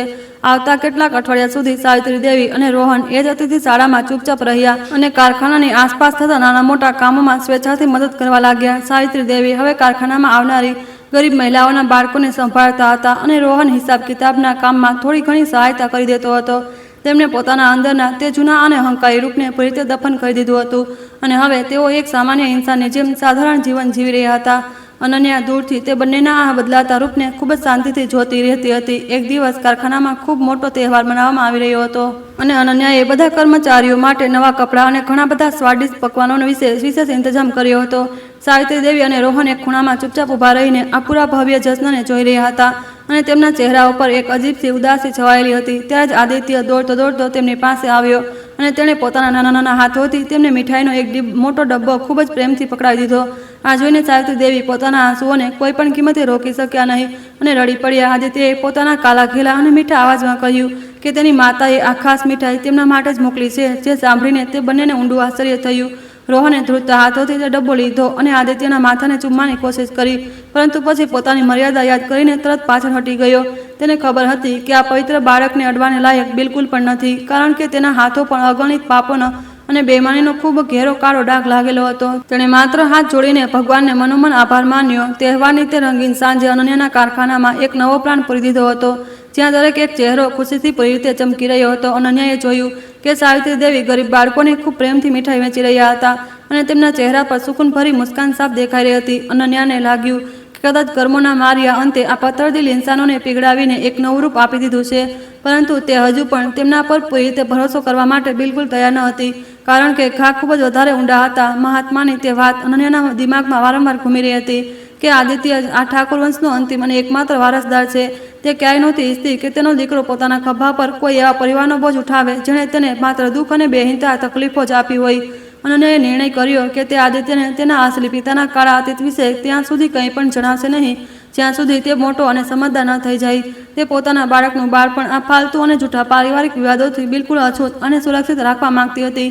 કર્મનું આ આખું ચક્ર હવે તે વળાંક પર આવીને ઊભું રહી ગયું હતું, જ્યાં દરેક ઇન્સાનને પોતાના કરેલાનું પૂરું ફળ મળી ચૂક્યું હતું. ઠાકોર પરિવારની તે ઊંચી અને વિશાળ હવેલી હવે કોઈ ખંડેરથી કમ નહોતી લાગતી, જ્યારે અનન્યાની તે નાનકડી શરૂઆત એક વિશાળ સામ્રાજ્ય બની ચૂકી હતી. જે લોકો ક્યારેય બીજાઓની કિસ્મત લખતા હતા, તેઓ આજે બીજાઓની રહેમ નજર પર પોતાના શ્વાસ ગણી રહ્યા હતા અને પોતાના દરેક શ્વાસ સાથે ભગવાન પાસે ક્ષમા માંગી રહ્યા હતા. આ ભગવાનના તે અટલ ન્યાયની સૌથી સ્પષ્ટ અને સાચી જીવતી જાગતી મિસાલ હતી. રોહન રાતના અંધારામાં અવારનવાર આસમાનના તારાઓને નિહાળતો રહેતો હતો અને પોતાના તે ભયાનક દિવસોને યાદ કરીને સતત આંસુ વહાવતો હતો. તેણે પોતાના હાથોથી પોતાની તે ખૂબસૂરત જિંદગીને પૂરી રીતે બરબાદ કરી દીધી હતી, જેને ભગવાને તેની ખૂબ જ મોટા આશીર્વાદના રૂપમાં આપી હતી. તેને હવે અહેસાસ થતો હતો કે દોલતનો નશો શરાબના નશા કરતાં પણ વધુ ભયંકર અને જીવલેણ હોય છે, જે ઇન્સાનની વિચારવા સમજવાની પૂરી તાકાતને ખતમ કરી દેશે. તે હવે બસ પોતાના આખરી સમયની ખૂબ જ બેસબરીથી રાહ જોઈ રહ્યો હતો. અનન્યાના જીવને સમાજની દરેક તે સ્ત્રી માટે ખૂબ જ મોટી અને સાચી મિસાલ કાયમ કરી દીધી હતી. જે અત્યાચારનો શિકાર થાય છે તેણે સાબિત કરી દીધું હતું કે એક સ્ત્રી જ્યારે નબળી નથી હોતી અને જો તે પોતાની અસલી તાકાતને ઓળખી લે તો તે કોઈ પણ ચમત્કાર કરી શકે છે. અનન્યાની કહાની આખા શહેરમાં એક પ્રેરણાદાયક કથાનું રૂપમાં ખૂબ જ ગર્વ સાથે સાંભળવામાં આવતી હતી, જે દરેક તૂટતા ઇન્સાનને એક નવી આશા આપતી હતી. સચ્ચાઈ અને ઈમાનદારીની હંમેશા જીત થાય છે. આ વાત હવે સૌને ખબર પડી ગઈ હતી. સમય પોતાની નિર્બાધ ગતિથી આગળ વધી રહ્યો હતો અને અનન્યાના કારખાનામાં કામ કરતા લોકો માટે દરેક દિવસ એક નવી આશા લઈને આવતો હતો. આદિત્ય હવે મોટો અને ખૂબ જ સમજદાર થઈ ગયો હતો, જેના સ્મિતમાં આખા કારખાનાની રોનક વસતી હતી. સાવિત્રી દેવી અને રોહન અતિથિ શાળામાં રહેતા પોતાની જૂની ઓળખને પૂરી રીતે ભૂલાવી ચૂક્યા હતા અને હવે માત્ર એક સાધારણ સેવકનું જીવન વ્યતીત કરી રહ્યા હતા. અનન્યાએ તેમને ક્યારેય માફ તો કર્યા નહીં, પરંતુ તેમના પ્રત્યે તેના મનમાં કોઈ પણ દુર્ભાવના અથવા નફરત બિલકુલ બચી ન હતી. કારખાનાની ગરીબ મહિલાઓ સાવિત્રી દેવીના આ બદલાતા રૂપને જોઈને અવારનવાર અંદરોઅંદર ઘણી બધી વાતો કરતી રહેતી હતી. જે સ્ત્રી ક્યારેય કોઈને પોતાની સામે બેસવાની પણ પરવાનગી આપતી ન હતી, આજે તે એ જ મહિલાઓના નાના બાળકોને પોતાના હાથોથી જમાડતી હતી. આ કર્મોનો એક એવો અદ્ભુત અને સાચો ચમત્કાર હતો, જેણે પથ્થર કરતાં પણ વધારે કઠોર દિલને પૂરી રીતે પીગળાવીને મીણ બનાવી દીધું હતું. રોહન પણ પોતાની ઘોડીઓના સહારે કારખાનાના નાના મોટા કામોમાં ચૂપચાપ લાગેલો રહેતો હતો અને પોતાની પાછલી ભૂલો પર હંમેશા આંસુ વહાવતો હતો. આદિત્યનું શિક્ષણ દીક્ષા શહેરની સૌથી સારી અને પ્રતિષ્ઠિત શાળામાં ચાલી રહ્યું હતું, પરંતુ અનન્યાએ તેને હંમેશા જમીન સાથે જોડાયેલા રહેવાની શીખ આપી હતી. તે રોજ સાંજે સ્કૂલેથી પાછો ફરીને સીધો કારખાનામાં આવતો અને ત્યાં કામ કરતા બધા મજૂરો સાથે ખૂબ જ આદર અને સન્માન સાથે વાત કરતો હતો. તેની આ વિનમ્રતાને જોઈને સાવિત્રી દેવીની છાતી ગર્વથી પહોળી થઈ જતી હતી, પરંતુ તેઓ તેને પોતાનો પુત્ર કહેવાનો અધિકાર પૂરી રીતે ગુમાવી ચૂક્યા હતા. તેમનું આ મૌન દર્દ તેમને અંદરને અંદર ઉદયની જેમ સતત ખાઈ રહ્યું હતું. દિવાળીનો પવિત્ર તહેવાર નજીક આવી રહ્યો હતો અને આખા કારખાનાને દીવાઓ અને રંગબેરંગી રોશનીથી દુલ્હનની જેમ ખૂબ જ સુંદરતાથી સજાવવામાં આવ્યું હતું. અનન્યાએ આ વખતે નિર્ણય કર્યો હતો કે તે પોતાના બધા કર્મચારીઓના પરિવાર માટે એક ખૂબ મોટા અને ભવ્ય ભોજનનું આયોજન કરશે. સાવિત્રી દેવીએ આ આયોજનમાં પોતાની ઈચ્છાથી રસોઈનું પૂરું કામ સંભાળવાની જવાબદારી ખુશી ખુશી પોતાના નબળા ખભા પર લઈ લીધી. અનન્યા આ બધું જોઈને થોડી હેરાન હતી, પરંતુ તેણે પોતાની સાસુના નિસ્વાર્થ પ્રયાસને કોઈ પણ વિરોધ વગર ચૂપચાપ પોતાની મૌન સ્વીકૃતિ આપી દીધી. તહેવારની તે રાતે કારખાનાનો નજારો કોઈ સ્વર્ગથી કમ નહોતો લાગી રહ્યો, જ્યાં દરેક તરફ માત્ર ખુશી અને ઉલ્લાસનો માહોલ છવાયેલો હતો. સાવિત્રી દેવીએ પોતાના હાથોથી જે સ્વાદિષ્ટ ભોજન બનાવ્યું હતું તેની સુગંધથી આખું વાતાવરણ મહેકતી ઉઠી રહ્યું હતું અને બધા લોકો તેમની ખૂબ પ્રશંસા કરી રહ્યા હતા. જ્યારે અનન્યાએ પણ તે ભોજનનો પહેલો કોળિયો ચાખ્યો તો તેને એ સ્વાદમાં પોતાની સાસુના પ્રાયશ્ચિત અને સાચા પશ્ચાતાપનો ઊંડો અહેસાસ થયો. રોહન દૂર ઊભો આ બધું જોઈ રહ્યો હતો અને તેની આંખોમાંથી સતત પશ્ચાતાપના આંસુ વહી રહ્યા હતા. અચાનક આદિત્ય દોડતો દોડતો સાવિત્રી દેવી પાસે આવ્યો અને તેણે તેમના હાથોમાં એક માટીનો સુંદર દીવો ખૂબ પ્રેમથી રાખી દીધો. તેણે પોતાના બાળ સહજ અવાજમાં કહ્યું કે આ દીવો તેણે પોતાના હાથોથી બનાવ્યો છે અને તે ઈચ્છે છે કે સાવિત્રી દાદી તેને પ્રગટાવે. દાદી શબ્દ સાંભળતા સાવિત્રી દેવીના હાથ ખરાબ રીતે ધ્રુજવા લાગ્યા અને તેમની આંખોમાંથી આંસુઓનો એક ભારે પૂર અચાનક ફૂટી નીકળ્યું. તેણે આદિત્યને ગળે તો ન લગાવ્યો, પરંતુ તે દીવાને છાતી લગાવીને તેઓ ધ્રુસકે એક નાનકડી બાળકીની જેમ જોર જોરથી રડવા લાગ્યા. અનન્યા દૂરથી આ પૂરા ભાવુક દ્રશ્યને ખૂબ જ ઊંડી શાંતિ અને એકાગ્રતા સાથે પોતાની આંખોમાં ચૂપચાપ કેદ કરી રહી હતી. તેને યાદ આવી રહ્યું હતું કે કેવી રીતે આ સ્ત્રીએ તેને એક અપશુકન માનીને તેના અજન્મેલ બાળક સાથે ઘરમાંથી કાઢી ફેંકી હતી, પરંતુ આજે સમયનું પૈડું એવું ઘૂમ્યું હતું કે એ સ્ત્રી એ જ બાળકના હાથમાંથી એક નાનકડો દીવો પામીને પોતાની જિંદગીનું સૌથી મોટું વરદાન માની રહી હતી. આ ઈશ્વરનો પોતાનો એક ખૂબ જ અનોખો અને સાચો રસ્તો છે જે ઇન્સાનને પોતાના પાપોનો અહેસાસ કરાવે છે. રોહન પણ પોતાની હિંમત એકઠી કરી અને ધીમે ધીમે ચાલતા અનન્યાની પાસે આવીને ખૂબ જ નમ્રતા સાથે પોતાના બંને હાથ જોડી લીધા. તેણે કહ્યું કે જાણે છે કે તેના કર્મોની સજા આટલી જલ્દી કેમ અને આસાનીથી ખતમ થઈ શકતી નથી, પરંતુ તે હવે એક નવી શરૂઆત કરવા માંગે છે. તેણે અનન્યાને વિનંતી કરી કે તેને કારખાનાની બહાર ગરીબ બાળકોને મફત શિક્ષણ આપવા માટે એક નાનકડી સ્કૂલ ખોલવાની પરવાનગી પ્રદાન કરે. અનન્યાએ તેની આ સાચી અને સારી ભાવનાને જોઈ અને તેને તરત પોતાની મંજૂરી આપી દીધી. બીજે જ દિવસથી રોહને કારખાનાની એક પાસે ખાલી પડેલા મોટા શેડમાં તે ગરીબ બાળકોને ભણાવવાનું પૂરી લગનથી શરૂ કરી દીધું. જે રોહન ક્યારેક પોતાના મોંઘા કપડાં અને શાનદાર ગાડીઓના અહંકારમાં ડૂબેલો રહેતો હતો, આજે તે ફાટેલા કપડામાં બાળકોને જ્ઞાન વેચી રહ્યો હતો. તેની શિક્ષણમાં કોઈ પુસ્તકિયું જ્ઞાન ન હતું, બલકે જીવનની તે સાચી અને કડવી સચ્ચાઈઓ હતી જે તેણે પોતાના જ વિનાશથી ખૂબ ઊંડાણથી શીખી હતી. અનન્યાને રોહનના આ નવા અને પવિત્ર રૂપને જોઈને સમાજની અસલી ભલાઈનો એક સાચો માર્ગ દેખાયો. શહેરના ઘણા મોટા અને પ્રખ્યાત વેપારીઓ હવે અનન્યાના આ વિશાળ વ્યાપારિક સામ્રાજ્યને ખૂબ હેરાની અને ઈર્ષાના નજરથી જોવા લાગ્યા હતા. એક દિવસ ખૂબ મોટો અને લાલચી વેપારી અનન્યા પાસે આવ્યો અને તેણે તેનું આખું કારખાનું મોંઘી ભારે કિંમતે ખરીદવાનો મોટો પ્રસ્તાવ મૂક્યો. તેણે વિચાર્યું કે અનન્યા એક એકલી અને નબળી સ્ત્રી છે જે આટલી મોટી રકમ જોઈને આસાનીથી પોતાના બધા સિદ્ધાંતો અને પોતાનું કારખાનું વેચી દેશે, પરંતુ અનન્યાએ તેને ખૂબ જ શાંતિથી ઇનકાર કરી દીધો અને કહ્યું કે આ કારખાનું તેની આત્માનો એક અભિન્ન હિસ્સો છે. અનન્યા આ સ્પષ્ટ ઇનકારથી તે લાલચી વેપારી પૂરી રીતે સમસમી ગયો અને તેણે અનન્યાને બરબાદ કરવાનું ખૂબ જ ભયાનક કાવતરું રચ્યું. તેણે પોતાના રૂઆબ અને પૈસાનો ખોટો ઉપયોગ કરીને શહેરના બજારમાં અનન્યાના કપડાનો જૂઠો બહિષ્કાર કરવાની એક મોટી યોજના બનાવી. બજારમાં આપમાં ફેલાવી દેવામાં આવી કે અનન્યાના કારખાનામાં કામ કરતી મહિલાઓનું ચારિત્ર ખૂબ જ ખરાબ છે અને તેમનો સામાન બિલકુલ પણ પવિત્ર નથી. આ ભયાનક અફવાએ અનન્યાના વેપાર પર ખૂબ જ ખરાબ અને સીધી અસર નાખવાનું તરત શરૂ કરી દીધું હતું. કારખાનાના મોટા ઓર્ડર અચાનક એક એક કરીને રદ થવા લાગ્યા હતા અને મહિલાઓના ચહેરા પર ફરીથી એ જૂની બેબસી અને ડર છવાવા લાગ્યો હતો. અનન્યા અચાનક આવેલી મોટી મુસીબતથી અંદર સુધી હચમચી ગઈ હતી, પરંતુ તેણે પોતાની મહિલાઓને સામે પોતાને પૂરી રીતે મજબૂત અને લીડર બનાવી રાખી. તેણે બધી મહિલાઓને ભેગી કરી અને તેને સમજાવ્યું કે સચ્ચાઈ હંમેશા જીત થાય છે, ભલે જૂઠાણાનો પડદો કેટલો પણ જાડો અને કાળો કેમ ના હોય. તેણે તે સૌને પોતાના કામ પર પહેલા કરતાં પણ વધુ ધ્યાન અને મહેનતથી કેન્દ્રિત થવા કહ્યું. સાવિત્રી દેવી અને રોહનને જ્યારે આ ભયાનક કાવતરા વિશે પૂરી રીતે જાણ થઈ તો તેમનું લોહી ગુસ્સાથી ખરાબ રીતે ઉકળી ઉઠ્યું. રોહન પોતાની ઘોડીઓની પરવાહ કર્યા વિના સીધા બજારમાં જવાનો કઠોર નિર્ણય લીધો, જેથી તે લાલચી વેપારીનો પર્દાફાશ સૌની સામે કરી શકે. સાવિત્રી દેવીએ પણ શહેરની તે જૂની અને પ્રતિષ્ઠિત મહિલાઓને મળવાનું શરૂ કરી દીધું જે ક્યારેય તેમની ખૂબ જ સારી બહેનપણીઓ હતી. તેઓ દરેક દરવાજે જઈને અનન્યાની સચ્ચાઈ અને તેની મહાન પવિત્રતાની ગવાહી આપતા માટે આજીજી કરી રહ્યા હતા. રોહન બજારની બરાબર વચ્ચોવચ ઊભો રહી ગયો અને તેણે તે બધા વેપારીઓને લલકારતા પોતાના જૂના અને બરબાદ થઈ ચૂકેલા જીવનની કહાની સંભળાવી. તેણે ભરેલા બજારમાં બૂમો પાડીને કહ્યું કે અનન્યા એ મહાન દેવી છે જેણે તેના જેવા નીચ અને ક્રૂર ઇન્સાનને પણ આશરો આપ્યો છે. તેણે લોકોને ચેતવણી આપી કે જે કોઈ પણ અનન્યા જેવી પવિત્ર અને સાચી સ્ત્રીને નુકસાન પહોંચાડવાની કોશિશ કરશે તેનો વિનાશ પૂરી રીતે નિશ્ચિત છે. રોહનની આ સાચી અને કડવી વાતોએ આખા બજારમાં એક અજીબ સન્નાટો અને ઊંડો ખોફ ફેલાવી દીધો. બીજી બાજુ સાવિત્રી દેવીએ શહેરની પ્રતિષ્ઠિત મહિલાઓની સામે પોતાના ઘમંડને પૂરી રીતે તોડતા પોતાના પાપોને ખુલ્લેઆમ સૌની સામે સ્વીકારી લીધા. તેમણે રડતા રડતા કહ્યું કે જે અનન્યાએ તેમને રસ્તા પર લાવરેજ છોડી દીધી હતી તેણે આજે શહેરની સેંકડો બેસહારા સ્ત્રીઓને એક નવી જિંદગી આપી છે. તેમણે પોતાની જૂની સહેલીઓને હાથ જોડીને વિનંતી કરી કે તેઓ અનન્યાના બનાવેલા કપડાં ખરીદે અને તે લાલચી વેપારીના કાવતરાને નાકામ કરે. સાવિત્રી દેવીના આ અણધાર્યા અને સાચા રૂપે તે બધી અમીર મહિલાઓના દિલોને ઝકઝોડી દીધા. બીજા દિવસે શહેરનો નજારો પૂરી રીતે બદલાઈ ગયો હતો. જ્યારે સેંકડો અમીર મહિલાઓ એક સાથે અનન્યાના કારખાનાની બહાર પોતાની ગાડીઓ લઈને ઊભી હતી. તેઓ બધી અનન્યાનું પૂરું સમર્થન અને તેના બનાવેલા કપડાને ભારે માત્રામાં ખરીદવા માટે ત્યાં ઉત્સાહ સાથે આવી હતી. તે દુષ્ટ અને લાલચી વેપારીની સાજિશ પત્તાના મહેલની જેમ ખરાબ રીતે વિખરાઈ ગઈ હતી અને તેનો પોતાનો જ વેપાર બજારમાં ઠપ થઈ ગયો હતો. સત્ય અને ઇન્સાનિયતની આ શાનદાર જીતે અનન્યાના હોંસલાને વધુ મજબૂત કરી દીધો. અનન્યાને જ્યારે આ સારી રીતે ખબર પડી કે આ પૂરી મોટી જીત પાછળ સાવિત્રી દેવી અને રોહનની ખૂબ જ અહમ અને મોટી ભૂમિકા હતી, તો તે અંદરથી ઘણી ભાવુક થઈ ઉઠી. તેને જોયું કે જે લોકો ક્યારેય તેના જીવનને સૌથી મોટા અને ખૂંખાર દુશ્મન હતા, આજે એ જ લોકો તેની રક્ષા માટે પોતાની ઇજ્જત અને જીવનની પરવાહ કર્યા વિના ઢાલ બનીને ઊભા હતા.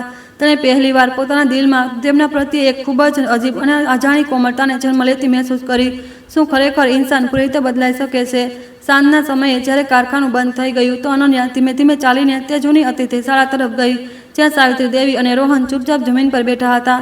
અનન્યાને પોતાની પાસે આવતી જોઈને તેઓ બંને તરત ગભરાઈને ઊભા થઈ ગયા અને પોતાની નજરો જમીન પર ઝુકાવી લીધી, જાણે તેમને કોઈ ખૂબ મોટો અપરાધ કરી દીધો હોય. અનન્યાએ ખૂબ જ શાંત અને મધુર અવાજમાં તેમને બજારમાં જઈને તેની મદદ કરવા માટે દિલથી એક નાનકડો આભાર માન્યો. આ એક શબ્દ સાંભળીને સાવિત્રી દેવી અને રોહનની આંખોમાંથી દળદળ આંસુ વહેવા લાગ્યા. રોહને રડતા રડતા હાથ જોડ્યા અને કહ્યું કે આ તેમનો કોઈ મોટો અહેસાન ન હતો, બલકે તેમના તે ભયાનક પાપોનું એક ખૂબ જ નાનકડું પ્રાયશ્ચિત હતું. તેણે કહ્યું કે અનન્યાએ તેમને તે નવું જીવન અને સુધારવાનો અનમોલ મોકો આપ્યો.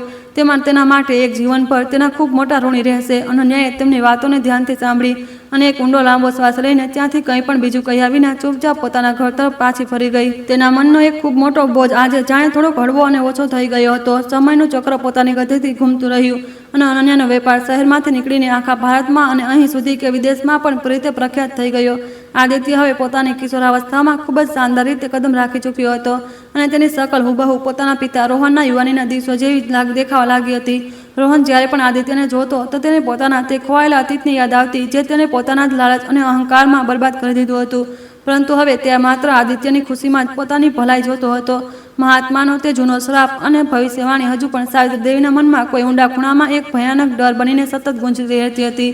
તેઓ જાણતા હતા કે ઠાકોર વંશનો આખરી વારસદાર આદિત્ય છે, પરંતુ તેઓ એ પણ જાણતા હતા કે અનન્યા ક્યારેય પણ આદિત્યને તેના જૂના પરિવારનું નામ આપશે નહીં. તેમણે મનોમન આ કસમ ખાઈ લીધી હતી કે તેઓ હવે ક્યારેય પણ આદિત્ય પર પોતાનો કોઈ પણ જૂઠો અધિકાર જમાવવાની જરા પણ કોશિશ કરશે નહીં. તેમનું એકમાત્ર લક્ષ્ય હવે માત્ર બીજાઓની સેવા કરવાનું અને પોતાની આત્માને પૂરી રીતે શુદ્ધ કરવાનું હતું. અનન્યાના કારખાનામાં હવે એક ખૂબ મોટો અનાથાશ્રમ પણ પૂરી રીતે સ્થાપિત થઈ ચૂક્યો હતો, જ્યાં બેસહારા બાળકોને મફત શિક્ષણ અને ભોજન મળતું હતું. રોહન તે અનાથાશ્રમનો મુખ્ય શિક્ષક બની ગયો હતો અને તેણે પોતાનું પૂરું જીવન તે ગરીબ અને બેસહારા બાળકોના સોનેરી ભવિષ્યને સંવારવામાં પૂરી રીતે સમર્પિત કરી દીધું હતું. સમાજમાં હવે રોહનને એક ખૂબ જ સન્માનજનક અને દયાળુ ઇન્સાનના રૂપમાં જોવામાં આવતો હતો, જે ક્યારેય એક ખૂબ મોટો શરાબી અને અત્યાચારી પતિ હોતો હતો. આ બદલાવ કોઈ પણ ખૂબ મોટા ચમત્કારથી બિલકુલ કમ ન હતો. એક દિવસ જ્યારે અનન્યા પોતાના આલિશાન ઓફિસમાં બેસીને કેટલાક ખૂબ મહત્વપૂર્ણ કાગળોની ઊંડાણથી તપાસ કરી રહી હતી, તો તેને એક જૂનો કવર અચાનક મળ્યો. આ એક જૂનો અને ફાટેલો કવર હતો, જેમાં ક્યારેય તેના બીમાર પિતાએ કેટલાક થોડા પૈસા રાખીને તેના લગ્ન માટે સમયે ઠાકુર હવેલીમાં મોકલાવ્યા હતા. તે કવરને જોઈને અનન્યાની આંખોમાં પોતાના તે સંઘર્ષપૂર્ણ અને ભયાનક અતીતના બધા ડરામણા દ્રશ્યો એકવાર ફરીથી પૂરી રીતે તાજા થઈ ગયા. તેણે મહેસૂસ કર્યું કે તે આ દર્દનાક યાદોમાંથી ક્યારેય પણ પૂરી રીતે મુક્ત થઈ શકશે નહીં. આદિત્યએ પોતાની માતાને અચાનક પરેશાન અને રડતી જોઈ તો તે તરત દોડીને તેની પાસે આવ્યો અને તેણે પોતાની માતાના આંસુ લૂછ્યા. અનન્યાએ પોતાના દીકરાને ખૂબ જોરથી પોતાના ગળે લગાવી લીધો અને તેની માસુમિયતમાં પોતાની જિંદગીનું બધું સુકૂન અને શાંતિ શોધવાની કોશિશ કરવા લાગી. તેને નક્કી કરી લીધું હતું કે તે પોતાના દીકરાને ક્યારેય પણ તે નફરત અને અંધકારના શિકાર થવા દેશે નહીં, જેણે તેની પોતાની જુવાનીને પૂરી રીતે તબાહ કરી દીધી હતી. આદિત્ય તેની જિંદગીનો સૌથી ચમકતો અને પ્યારો સૂરજ હતો. સમયને પાંખો લાગી ગઈ હતી અને વર્ષોની સફર એક પળની જેમ પસાર થઈ ગઈ. આદિત્ય હવે એક ખૂબ જ હોનાર અને સમજદાર યુવક બની ચૂક્યો હતો, જેણે પોતાનું ઉચ્ચ શિક્ષણ શાનદાર અંકો સાથે પૂરું કરી લીધું હતું. તે હવે પોતાની માતાના વિશાળ વેપારમાં તેમનો પૂરો હાથ બટાવવા લાગ્યો હતો અને તેના દરેક નિર્ણયમાં અનન્યાની આપેલી શ્રેષ્ઠ પરવરિશ અને ઊંડી સમજદારી સાફ દેખાઈ આવતી હતી. કારખાનાના બધા મજૂરો તેને ખૂબ પ્રેમ કરતા હતા, કારણ કે તે બિલકુલ પોતાની માતાની જેમ દયાળુ અને જમીન સાથે જોડાયેલો હતો. અતિથિ શાળામાં પોતાનું જીવન વિતાવી રહેલા સાવિત્રી દેવી હવે ખૂબ જ વધારે ઘરડા અને નબળા થઈ ચૂક્યા હતા. તેમના શરીરની તાકાત ધીમે ધીમે પૂરી રીતે ખતમ થઈ જતી રહી હતી અને તેઓ અવારનવાર પથારી પર જ પડેલા રહેતા હતા. રોહન તેમની રાત દિવસ ખૂબ જ લગન અને નિષ્ઠાની સાથે સેવા કરતો હતો, પરંતુ ઉંમર અને જૂની બીમારીઓએ તેમને પૂરી રીતે ઝકડી લીધા હતા. સાવિત્રી દેવીને હવે આ વાતનો પૂરો અહેસાસ થઈ ચૂક્યો હતો કે તેમનો અંતિમ સમય હવે ખૂબ જ નજીક આવી ચૂક્યો છે અને તેમને જવું પડશે. એક ભયાનક અને ઠંડી રાતમાં સાવિત્રી દેવીની તબિયત અચાનક ખૂબ જ વધારે બગડી ગઈ અને તેમને શ્વાસ લેવામાં ભારે તકલીફ થવા લાગી. કારખાનાના ડોક્ટરે તરત આવીને તેમની સાધન તપાસ કરી અને ખૂબ જ ઉદાસ ચહેરા સાથે રોહનને જણાવી દીધું કે તેમની પાસે હવે બસ કેટલાક કલાકોનો સમય બચ્યો છે. આ સાંભળીને રોહનના પગ તળેથી જમીન ખસરકી ગઈ અને તે જોરજોરથી રવા લાગ્યો. તેણે તરત એક મજૂરને મોકલીને અનન્યાને આ દુઃખદ ખબરની પૂરી સૂચના આપવાનો આગ્રહ કર્યો. અનન્યાએ જેવી આ મનહૂસ ખબર સાંભળી તે એક પણ પળનો વિલંબ કર્યા વિના તરત તે જૂની અતિથિશાળા તરફ ઝડપથી દોડી પડી. જ્યારે તે તેના રૂમમાં દાખલ થઈ તો તેણે જોયું કે સાવિત્રી દેવી જિંદગી અને મોતની વચ્ચે ખૂબ જ દર્દનાક રીતે સંઘર્ષ કરી રહ્યા હતા. તેમના ચહેરા પર મોતનો સાપ ખોફ અને પોતાના તે જૂના પાપોનો ઊંડો પશ્ચાતાપ ખૂબ જ સ્પષ્ટ રૂપે દેખાઈ રહ્યો હતો. અનન્યાએ પોતાના બધા જૂના ગિલા શીખવા ભૂલાવીને તેમના ઓશિકા પાસે બેસીને તેમનો હાથ પકડી લીધો. સાવિત્રી દેવીએ જેવા અનન્યાના તે કોમળ અને દયાળુ સ્પર્શને મહેસૂસ કર્યો, તેમની ધૂંધળી અને નબળી આંખોમાંથી આંસુઓની એક મોટી ધાર વહી નીકળી. તેમણે ખૂબ જ ધ્રુજતા અને તૂટતા અવાજમાં અનન્યાને કહ્યું કે તેઓ જાણે છે કે તેઓ નર્કમાં આગમાં બળવાના છે અને તેમના તે ભયાનક પાપોની કોઈ પણ માફી નથી. તેમણે કહ્યું કે આજે તેઓ પોતાના ઠાકુર વંશ માટે નહીં, બલ્કિ પોતાના પાપી આત્માની થોડી શાંતિ માટે અનન્યા પાસે સાચા દિલથી ભીખ માંગી રહ્યા છે. અનન્યાનું દિલ તે ઘરડી અને લાચાર સ્ત્રીની આ દર્દનાક હાલત જોઈને પૂરી રીતે પસેજી ગયું અને તેની આંખોમાં પણ આંસુ આવી ગયા. તેણે જોયું કે સાવિત્રી દેવીનો તે બધો જૂનો કમંડ અને અહંકાર હવે મોતના ભયાનક ડરની સામે પૂરી રીતે તૂટીને જમીન પર વિખરાઈ ચૂક્યો હતો. અનન્યાએ તેમના માથા પર ખૂબ પ્રેમથી પોતાના હાથ ફેરવ્યો અને ખૂબ જ શાંત અવાજમાં કહ્યું કે તેણે તેમને તેમના બધા જૂના પાપો અને ભૂલો માટે પૂરી દિલથી માફ કરી દીધા છે. અનન્યાના મોંમાંથી માફીના તે જુદાઈના શબ્દો સાંભળતા સાવિત્રી દેવીના ચહેરા પર એક ખૂબ જ અદ્ભુત અને અલૌકિક શાંતિ અચાનક છવાઈ ગઈ. તેમનો તે ભારે અને ભયાનક સંઘર્ષ પડવારમાં પૂરી રીતે ખતમ થઈ ગયો અને તેમણે અનન્યા તરફ જોતા એક ખૂબ જ હળવી મુસ્કાન સાથે પોતાનો આખરી શ્વાસ લીધો. તેમની આત્મા હવે હંમેશા માટે આઝાદ થઈ ચૂકી હતી અને તે નાના રૂમમાં એક ખૂબ જ અજીબસી ઊંડી ખામોશી અને ઉદાસી પૂરી રીતે પ્રસરી ગઈ હતી. રોહન પોતાની માતાના બેજાન શરીરને જોઈને ધ્રુસકે રડવા લાગ્યો અને જમીન પર પોતાનું માથું જોરથી પટકવા લાગ્યો. તેને લાગી રહ્યું હતું જાણે તેની દુનિયાનો આખરી અને સૌથી નબળો સહારો હંમેશા માટે તૂટીને પૂરી રીતે વિખરાઈ ગયો છે. અનન્યાએ તેને ખૂબ જ હિંમત અને ધૈર્ય સાથે શાંત કર્યો અને કહ્યું કે સાવિત્રી દેવીને અંત સમયમાં સદબુદ્ધિ મળી ગઈ છે. તેણે તે આ રીતે વિલાપ કરવો જોઈએ નહીં. તેણે રોહનને પોતાની માતાના અંતિમ સંસ્કારની બધી વ્યવસ્થા કરવા કહ્યું. બીજા દિવસે સવારના સમયે અનન્યાએ ખૂબ જ સન્માન સાથે સાવિત્રી દેવીના અંતિમ સંસ્કાર ગંગા નદીના પવિત્ર કિનારે પૂરી વિધિ વિધાનથી સંપન્ન કરાવ્યા. આદિત્ય પણ આ પૂરા સમય પોતાની માતાની સાથે ખૂબ જ ખામોશી અને સન્માન સાથે ત્યાં ઊભો રહ્યો અને તેણે એક પોતાના રૂપમાં પોતાના બધા જરૂરી કર્તવ્યો પૂરા કર્યા. જો કે તે હજુ પણ રોહન અને સાવિત્રી દેવી સાથેના પોતાના અસલી સંબંધ વિશે પૂરી રીતે અજાણ હતો, પરંતુ તેણે ઇન્સાનિયતના નાતે તે બધું ખૂબ જ શ્રદ્ધાથી કર્યું. અંતિમ સંસ્કાર પછી જ્યારે બધા લોકો પાછા કારખાને ફર્યા તો રોહન પૂરી રીતે એકલો અને ખૂબ જ વધારે તૂટી ચૂક્યો હતો. તેણે હવે પોતાના બધો સમય અનાથ આશ્રમના તે બેસહારા બાળકો સાથે વિતાવવાનું શરૂ કરી દીધું હતું અને એ જ બાળકો હવે તેના જીવનની એકમાત્ર સાચી વજહ બની ચૂક્યા હતા. તે દિવસ રાત તે બાળકોને ભણાવતો અને તેમની સાથે રમતો રહેતો હતો જાણે તે પોતાનું ખુદનું ખોવાયેલું બાળક અને પોતાની તે જૂની ભૂલોનો એ માસૂમ બાળકોની પ્યારી મુસ્કાનમાં શોધવાની પૂરી કોશિશ કરી રહ્યો હોય. સમય પસાર થતો ગયો અને એક દિવસ અનન્યાને લાગ્યું કે હવે આદિત્યને તેના અતીત અને તેના પિતા વિશે બધી સચ્ચાઈ જણાવવાનો સાચો સમય આવી ગયો છે. તેણે આદિત્યને પોતાની ઓફિસમાં બોલાવ્યો અને તેને તે જૂની હવેલીથી લઈને તે ભયાનક અને તોફાની રાત સુધીની બધી કહાની ખૂબ જ વિસ્તારથી સંભળાવી દીધી. આદિત્ય પોતાની માના મોઢેથી આ બધું સાંભળીને પૂરી રીતે સ્તબ્ધ રહી ગયો અને તેની આંખોમાં રોહન અને તે ઠાકોર પરિવાર માટે એક ખૂબ જ ઊંડો ગુસ્સો અચાનક ઉભરી આવ્યો. આદિત્યએ ગુસ્સામાં ધ્રુજતા પોતાની માતાને પૂછ્યું કે તેમણે આવા ક્રૂર અને નીચ ઇન્સાનને પોતાના કારખાનામાં આશરો કેમ આપ્યો જેણે તેમને જાનથી મારવાની કોશિશ કરી હતી. અનન્યાએ તેને ખૂબ જ પ્રેમથી સમજાવ્યું કે નફરતનો જવાબ નફરતથી આપવો ખૂબ જ આસાન હોય છે, પરંતુ અસલી તાકાત તો બીજાઓને માફ કરવામાં છુપાયેલી હોય છે. તેણે કહ્યું કે રોહને પોતાના તે ભયાનક કર્મોની ખૂબ જ દર્દનાક સજા મેળવી છે અને હવે તે એક પૂરી રીતે બદલાયેલો અને સારો ઇન્સાન છે. અનન્યાની આ મહાન અને ઊંડી વાતોએ આદિત્યના તે ઉકળતા ગુસ્સાને ઘણી હદ સુધી પૂરી રીતે શાંત કરી દીધો. તે સમજી ગયો કે તેની માતા કોઈ સાધારણ માટીની બનેલી નથી, બલ્કિ તે તો કરુણા અને ક્ષમાની એક ખૂબ જ વિશાળ અને પવિત્ર મૂર્ત છે. આદિત્યએ નક્કી કર્યું કે તે રોહનને ક્યારેય પોતાનો પિતા તો નહીં માની શકે, પરંતુ તે અનાથ આશ્રમમાં કરવામાં આવી રહેલા તેના તે મહાન અને નિસ્વાર્થ કામનું પૂરું સન્માન કરશે અને તે કામમાં હવે પોતાને હંમેશા પોતાનો પૂરો સહયોગ પણ આપશે. એક દિવસ આદિત્ય અનાથ આશ્રમ ગયો અને તેણે પહેલીવાર રોહન સાથે એક અજાણ્યા તરીકે નહીં બલ્કે એક સમજદાર અને જવાબદાર યુવકની હેસિયતથી વાત કરી. તેણે રોહનને જણાવ્યું કે તે બધી સચ્ચાઈ જાણી ચૂક્યો છે, પરંતુ તે અનાથ આશ્રમના બાળકો માટે કરવામાં આવી રહેલા તેના આ પવિત્ર કામ માટે તેની ખૂબ જ ઇજ્જત કરે છે. રોહન આ બધું સાંભળીને જોરથી રડવા લાગ્યો અને તેણે આદિત્યના પગ પકડીને પોતાના તે બધા જૂના અને ઘૃણાસ્પદ પાપો માટે ખૂબ જ સાચા દિલથી માફી માંગવાની કોશિશ કરી. આદિત્યએ રોહનને જમીન પરથી ઉઠાવ્યો અને કહ્યું કે તેણે એક ઇન્સાન તરીકે ઘણા સમય પહેલા જ પૂરી રીતે માફ કરી દીધો છે, પરંતુ તેણે એ પણ સાફ કહી દીધું કે તે ક્યારેય પણ તે ઠાકુર પરિવારના તે કલંકિત નામને પોતાના નામ સાથે જોડાશે નહીં અને તે હંમેશા પોતાની માતા અનન્યાનો દીકરો બનીને રહેશે. રોહને પોતાની હાર માની લીધી અને તેને લાગ્યું કે કદાચ આજ ભગવાનનો તેના માટે સૌથી મોટો અને સાચો ન્યાય છે, જેમાં તે હારીને પણ ઘણું બધું જીતી ચૂક્યો હતો. તેના પછી રોહને પોતાના જીવનના બચેલા બાકી બધા વર્ષો તે બેસહારા બાળકોની સાચી અને નિષ્ઠાવાન સેવામાં પૂરી રીતે ગુજારી દીધા. અનન્યાનો તે વેપાર હવે એક ખૂબ મોટો અને વિશાળ સામાજિક સંસ્થાન બની ચૂક્યો હતો, જે આખા દેશમાં ગરીબ મહિલાઓને પોતાના પગ પર ઊભા રહેવાની તાલીમ આપતો હતો. અનન્યાની કહાની હવે દરેક એક સ્કૂલ, કોલેજમાં એક ખૂબ જ પ્રેરણાદાયક અને સાચા ઉદાહરણ તરીકે ભણાવવામાં આવતી હતી, જે મહિલાઓની અંદર એક નવી હિંમત અને અટૂટ વિશ્વાસ પેદા કરતી હતી. આદિત્યએ પોતાની માતાના તે વિશાળ અને મહાન કામને ખૂબ જ જવાબદારી અને સમજદારી સાથે પૂરી રીતે પોતાના મજબૂત હાથોમાં લઈ લીધું હતું.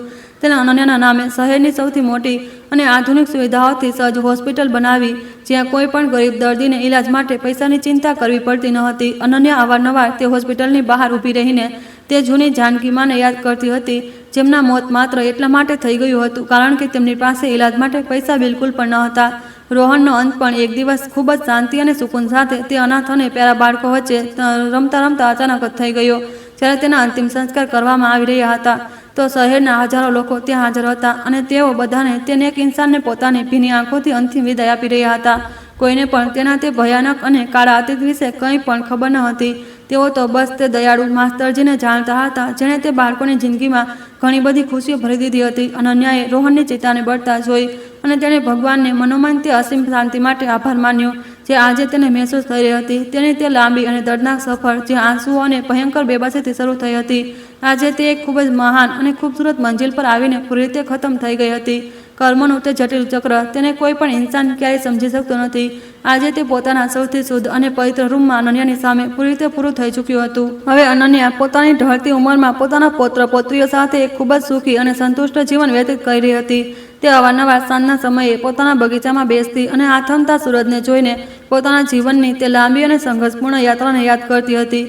તેને દુનિયાને એ દેખાડી દીધું હતું કે ભલે રાત કેટલી પણ કાળી અને ડરામણી કેમ ના હોય, એક નવી સવાર હંમેશા થાય છે અને તે સવાર તે લોકો માટે ખૂબ જ ખૂબસૂરત હોય છે, જેઓ ક્યારેય પણ પોતાની આશા અને પોતાની સચ્ચાઈ છોડતા નથી.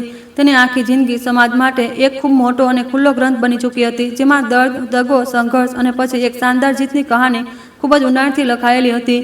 લોકો તેને શહેરની દેવી માનતા હતા અને દરેક તહેવાર પર તેના કારખાનાની બહાર હજારો લોકોની ભીડ તેના આશીર્વાદ લેવા માટે જમા થતી હતી.